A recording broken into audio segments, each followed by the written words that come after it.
ఇది కేవలం సమాచారంగా మాత్రమే భావించండి. వైద్య నిపుణులను సంప్రదించండి.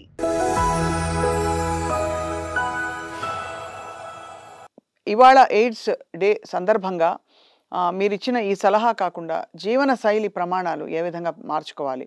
ఉదాహరణకి హెచ్ఐవి సోకిన వాళ్ళకి ఆహార నియమాలు కానీ, ఎక్సర్సైజ్ మంచిదని చెప్తూ ఉంటారు. హెల్తీ లైఫ్ స్టైల్ వల్ల ఇమ్యూనిటీ పెరుగుతుందని చెప్పి.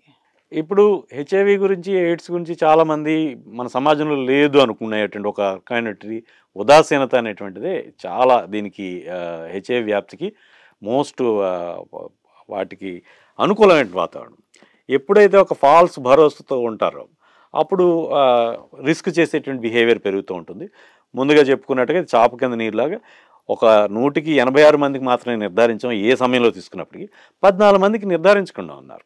కాబట్టి ఒక మనిషిని చూసి వాళ్ళని ఈ జబ్బు ఉంది లేదు అనేటువంటిది మనం చెప్పే పరిస్థితి ఎట్టి పరిస్థితులు లేదు.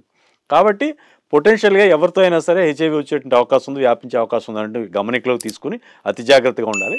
ఇదే సందర్భంలో హెచ్ఐవి సోకిన వాళ్ళు వాళ్ళ జీవితాన్ని సామాన్యంగా ఈ మిగతా సమాజంలో ఆరోగ్యంగా ఉన్న వాళ్ళతో సమానంగా జీవించేటువంటి వైద్యం ప్రస్తుతం అందుబాటులో ఉంది. యాంటీరెట్రోవైరల్స్ అనేటువంటి నిరంతరం వాడుకోవాల్సిన అవసరం అంతరాయం లేకుండా. ఈ అంతరాయం లేకుండా మందులు వాడడం వల్ల ఈ వాళ్ళలో వైరస్ పూర్తిగా అణిగిమణిగి ఉంటుంది. ఈ అణిగి ఉండడం వల్ల వైరల్ లోడ్ అన్డిటెక్టబుల్ లెవెల్లో వెళ్ళడం వల్ల వాళ్ళ యొక్క వ్యాధి నిరోధక శక్తి పూర్తి స్థాయిలో పనిచేస్తుంది. దాని మూలంగా వాళ్ళు తొందరగా ఇతర జబ్బులకి లోను కాకుండా ఉంటుంది. ఇది ఒకటి. తర్వాత సంతులనమైన ఆహారం. మన ఆహారంలో చాలా తక్కువగా ప్రోటీన్ ఉంటుంది.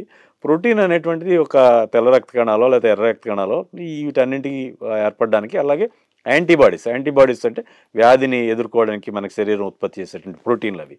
So protein diet, protein rich diet along with మిగతా అన్ని న్యూట్రియంట్స్ ఉండేటట్టుగా సంతులనమైన ఆహారం తీసుకోవాలి. అలాగే తగినంత నిద్ర ఉండాలి, తగినంత శారీరక శ్రమ ఉండాలి.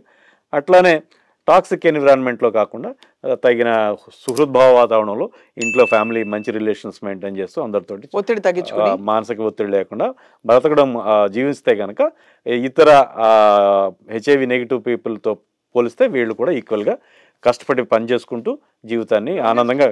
లాంగెస్ట్ లాంగివిటీ ఎంత చూసారు సార్ మీరు? హెచ్ఐవి సోకిన తర్వాత ఎంతకాలం పాటు వాళ్ళు బ్రతికి? అంటే నేను ప్రాక్టీస్ పెట్టి నేను చూసింది అయితే నేను 24 ఏళ్ళు అయిందండి ప్రాక్టీస్ పెట్టి. అప్పుడు చావు బతుకులు వచ్చిన వాళ్ళు కూడా ఇప్పటికి బతుకున్న వాళ్ళు 30 ఏళ్ళు దాటిన వాళ్ళు ఉన్నారు. పుట్టుకతో హెచ్ఐవి వచ్చిన వాళ్ళు 31, 32 సంవత్సరాల వాళ్ళు ఉన్నారు నా దగ్గర పేషెంట్ ఇప్పటికి కూడా. ఎస్.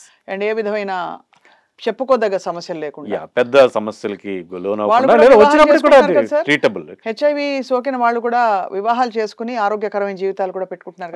ఎక్కువ మంది అంటే గతంలో అయితే దాచిపెట్టి చేసుకునేవారు.